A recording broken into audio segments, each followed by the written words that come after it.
Hello everybody, and today we're going to be looking at round 13, Ding Laren versus Ian Nepomniachtchi. We got Ian Nepomniachtchi with the white pieces here and Ding Laren with the black pieces here. Yesterday, Ding Laren won an amazing win with the white pieces, and now they're tied together. Ding Laren is 6 points and Ian Nepomniachtchi is 6 points. Let's see who wins now, or maybe it is a draw. We got Ian Nepomniachtchi with the first move, which is e4, and then e5 played here by black, opening both queen and bishop. Knight to f3, just developing a knight, and another typical move, knight to c6, controlling the squares and also developing a knight, and then bishop to b5, attacking the knight on c6, and pawn to a6. If you take right now, then the bishop will be active soon, so Ian Nepomniachtchi doesn't do that. Instead, goes back and, just goes back. Knight to f6, develops another knight with castles on white, connecting the rooks together with the queens, and forever they are connected and defending each other. And then bishop to e7, develops another bishop, which allows castling for black, which allows that to, connect some rooks over here. And,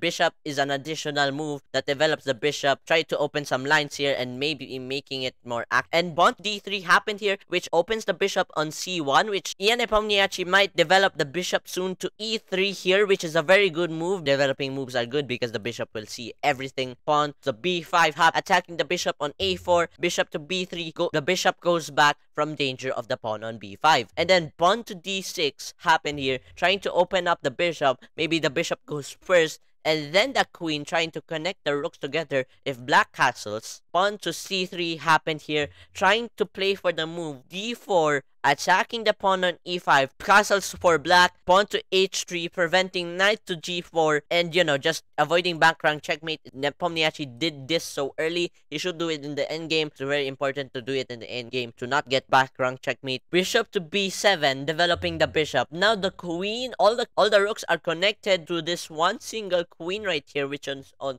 the d8 square, and then bishop to e3, trying to connect the rooks together. This queen will connect to this rook on a1 and on d1, and then over here knight to c5 is a very good move because it allows black go to c5 and fight for the center over here. Bishop goes back, go away from this mess over here, which now black does, go to c5, and now this pawn structure is unbeatable. It will literally bomb the whole territory of white completely. Knight to d2 happens, trying to connect both queen and rooks. Now we got a very good position, but black is so much better now because of the bishop being kind of trapped, and black is so much better that it can also be aggressive and attack, bomb the whole. Rook to e8, Ian Nepomniachtchi makes an inaccuracy within all this mess, and Ding Laren just goes h6, ignoring pawn to on the a4 square. Ian Nepomniachtchi goes to d4. The purpose of this is not only just to get bank rank checkmate, it's also to make Ian Nepomniachtchi make some aggressive moves at him. Ian Nepomniachtchi goes to d4, which is a very aggressive move, and it's an inaccuracy because of the fact pawn takes d4, pawn takes d4, pawn takes d4, knight takes d4, and knight goes to c4, which involves a trade with this knight, which the knight can just take, but the pawn will be here, which literally breaks everything. And if you let that knight go there and, get a random move like pawn to b3, the knight can just take the bishop because bishops are better than knights. The purpose of the knight there is just to control more squares.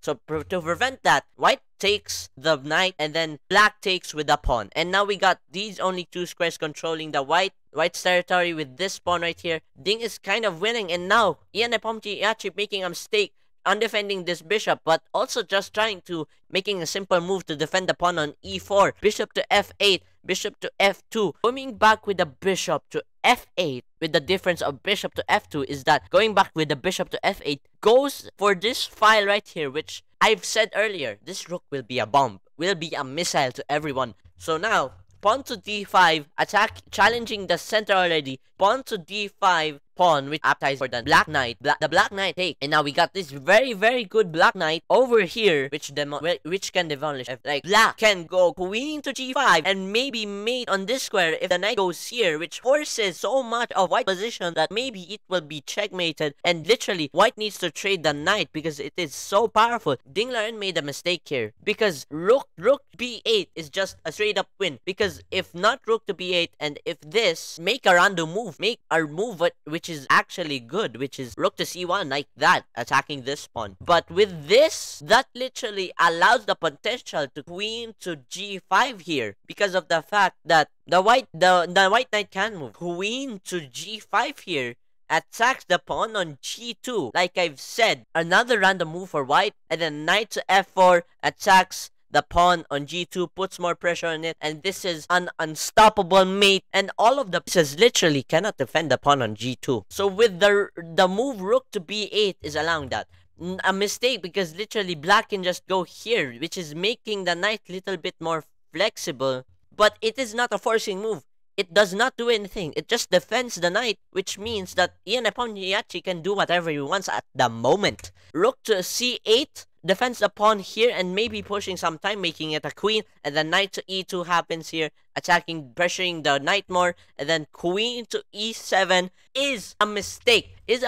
Because queen to e8 wins on the spot here. Queen to e7 is a mistake because literally he can just go queen to e8, leaving this diagonal open for the bishop, because this can happen, which is knight to f4, and if bishop to g3, bishop to d to c5 happens, which pin to the queen is pinned to the king. The queen cannot move anywhere. The king will be taken if the queen moves anywhere. So with the mistake of queen to e7, that line is no longer effective because the queen is blocking the bishop. And now queen to d4, pawn to f5, bishop to g3, sacrificing the rook for a pawn and a bishop. And we got rook to d1, attacks the knight over here, pressuring the knight, and then knight to b4, and now all of it is completely balanced. Right over here, Ding is winning, like literally. And after the mistake, e7,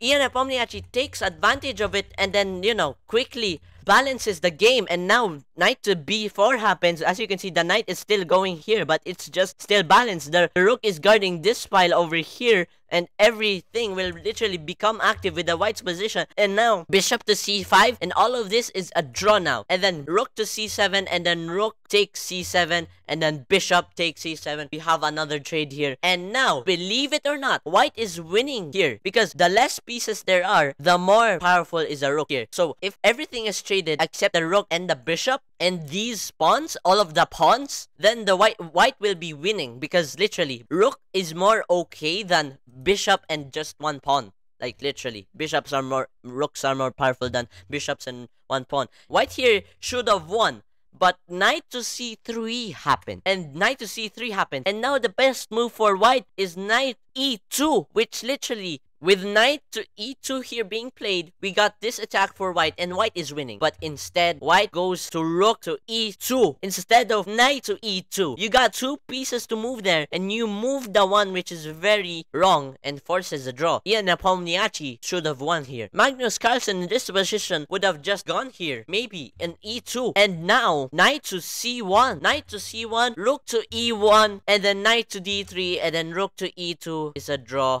If Ian Nepomniachtchi just goes knight to e2 here, it would be just great. Because if bishop is going here, like if the bishop goes to d6, if the knight takes over here, it will just be a trade. And white is still winning here. Take note that a bishop and a pawn is less better than a rook. So white is winning by a lot here. But by going rook to e2 here, and now we have repeating moves, which forces into a draw over here. So draw today, maybe tomorrow, we'll see who wins. Who wins the everything. If anyone who wins that game tomorrow, he will win. And he will win the World Chess Championships. All of it. And then now, if tomorrow it becomes a draw, then there will be a tie break, which is just 25 minutes, which is such a short game. And we will be seeing that. So maybe there will be 2 games. There will be 1 game left. So see you guys in the next video. I hope you liked the video. Subscribe, like, and to make me more videos like this. And also don't forget to press the notification bell. See you guys in the final round, and maybe not the final round because maybe there is a tie break, which is round 14. See you guys tomorrow at round 14. See you guys in the next video, and bye bye.